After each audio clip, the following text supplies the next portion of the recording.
महिला घोषित वार्ड 99 चंदारी सुजातगंज में ठंड के बावजूद निकाय चुनाव के दावेदारों के कार्यालय जगह जगह खुल चुके हैं। खुले आसमान के नीचे अकेली महिला दावेदार व पूर्व पार्षद जानकी वर्मा का कार्यालय है। इसके अलावा सभी महिला दावेदारों के शौहर ही जनसंपर्क में हैं। कुल मिलाकर इस वार्ड में सपा से टिकट पाने की प्रतिष्ठा सबसे अधिक जोरदारी से महिला दावेदारों के शौहर लगाए हुए हैं।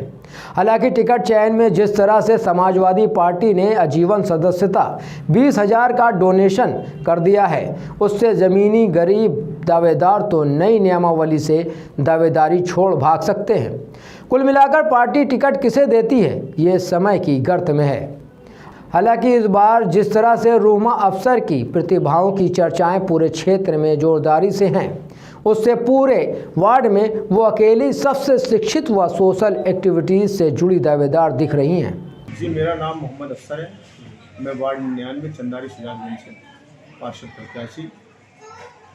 अच्छा, ये बताइए, पार्षदी के चुनाव लड़ने का मुख्य कारण क्या है? सर, पार्षदी के चुनाव लड़ने का मुख्य कारण यहाँ की समस्याएं हैं। आप लोग आए, आपने यहाँ की सड़कें देखी, नालियाँ देखी, सारी समस्याएं देखी।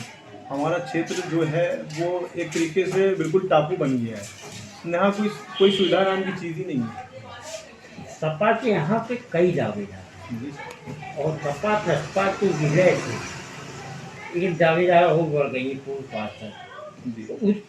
उस स्थिति में आप अपना टिकट कहाँ तक मजबूत मानते हैं?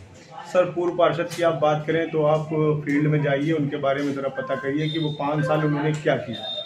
पिछली बार वो जीतने के बाद उन्होंने जो उनका वर्क था उन्होंने किया। जब वो हार गई तो उसके बाद फिर वो फील्ड में नहीं रही। लोगों को यही नहीं देखा कि लोगों को क्या हाल है। देखिए, कोरोना आया, कोरोना में आप पता कर लीजिए, एक भी आदमी ऐसा हो जिसको 10 रुपये की मदद करी हो, 10 रुपये की सरकार से मदद दिलवाई हो या उसकी किसी समस्या का समाधान किया हो। मैं ये चाहता हूँ कि देखिए, मेरा ये क्षेत्र है, इस क्षेत्र में रहने वाले आदमी को ही यहाँ से जो है जीतना चाहिए, क्योंकि बाहर का आदमी, अभी लॉकडाउन लगा, लोगों का आना जाना बंद था। जो मदद करी, मोहल्ले के लोगों ने मदद करी, एक दूसरे की मदद करी। देखिए, क्षेत्रीय चुनाव है तो क्षेत्र का ही आदमी चुनना भी चाहिए। अब उन्होंने सिर्फ अपना घर भरा और भरने के बाद फिर उन्होंने टाटा बाय बाय कर दिया। आपकी क्या है, चुनाव लड़ने में मुख्य जनता के सामने जो जा रहे हैं, तो क्या मुख्य वो लेके जा रहे हैं समस्याएं यहाँ पर? सर, समस्याएं ये हैं कि हम आज ये देख रहे हैं कि मतलब सरकारें आ रही हैं, जा रही हैं, लेकिन जो सरकारों तक बात पहुंचाने वाला काम है, जो एक पार्षद क्षेत्र का रहने वाला पार्षद होता है, वो सरकारों तक बात पहुंचाता है, लोगों की समस्याओं को बताता है, क्योंकि वो क्षेत्र में रहता है। और वो समस्याएं नहीं पहुंचाएगा तो सरकार उसका निवारण कैसे करेगी?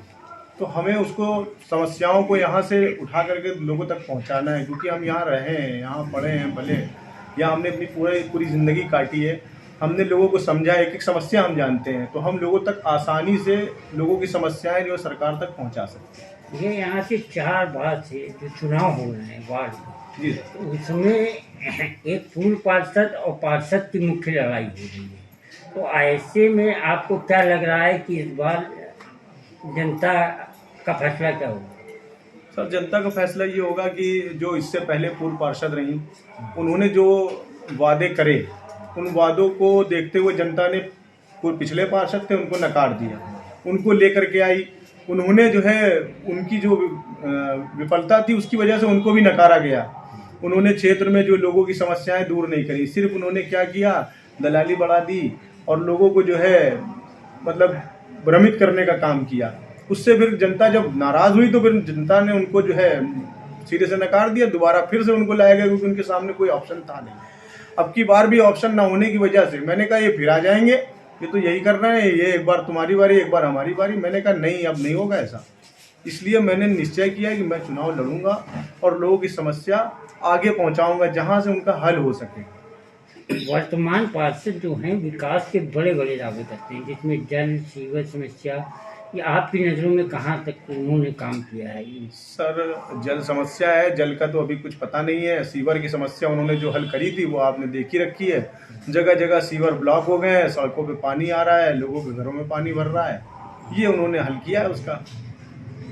आपके दल से कम आधा दर्जन दावेदार यहाँ पे हैं, तो उस स्थिति में यहाँ पे आपको क्या लगता है कि आप इन लोगों से, दोनों से निकलने के लिए कितना मजबूत चुनाव लड़ पाएंगे? सर देखिए, ये फैसला तो पार्टी करेगी किसको दिया जाएगा, क्योंकि मुझसे ज़्यादा समझदार जो है सीनियर लीडर है, वो उसको जिसको बेहतर समझेंगे उसको टिकट देंगे। यहाँ का चुनाव जो मुख्य एजेंडा है आपका वो क्या है? सर मेरा मुख्य एजेंडा ये है कि लोगों तक सरकार की जो योजनाएं हैं, सरकार जो गरीबों को दे रही है सुविधाएं, उनको पहुंचाने का मुख्य एजेंडा है। विधायक जी से आपका कैसा क्या सहयोग रहेगा? सांसद निधि से यहाँ पे क्या काम विशेष रूप से होना चाहिए? सर सांसद निधि से तो अभी तक यहाँ हमारे पार्षद जी ने कुछ करवाया नहीं है। वो लाने का काम तो, निधि लाने का काम तो पार्षद का है। जब पार्षद जी लाएंगे निधि जब तो काम होगा। जब वो सांसद जी से तो वो कोई निधि लाए नहीं, विधायक जी से जो निधि लाए होंगे वो उन्होंने कराया होगा। और जो भी कराया काम तो उसमें कमी आप देख ही सकते हैं क्या हालात हैं उसके। कहीं सीवर की लाइन जो पड़ी है वो सब ब्लॉकेज हो गई हैं और सब जगह जो है पानी जो है ऐसी रोडों पे आ रहा है। अगर बाई द वे चुनाव अगर आप जीतते हैं तो प्राथमिकता से यहाँ कौन से काम की जरूरत पड़ेगी? सर मेरी प्राथमिकता तो शिक्षा की होगी, ताकि शिक्षित लोग होंगे तभी सब समाज बन पाएगा।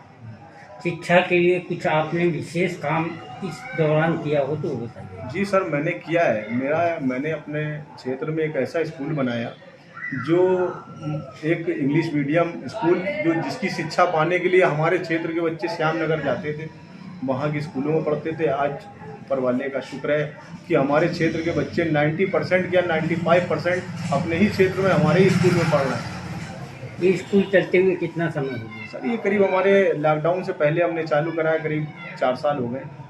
तो गरीबों को कितनी वरीयता दे रहे हैं? सर गरीबों के लिए देखिए, जो ज़रूरतमंद आते हैं उनको उन ज़रूरत के हिसाब से उनको वरीयता दी जाती है। ये बताइए कि जनता के नाम कुछ खास संदेश देना चाहें? सर मैं जनता से यही कहना चाहूँगा, बदलाव का समय है, आप बदलाव लाइए और एक ऐसा शिक्षित पार्षद लाइए जो आपकी बात को सरकार तक पहुँचाए और आपकी समस्याओं का निवारण करे।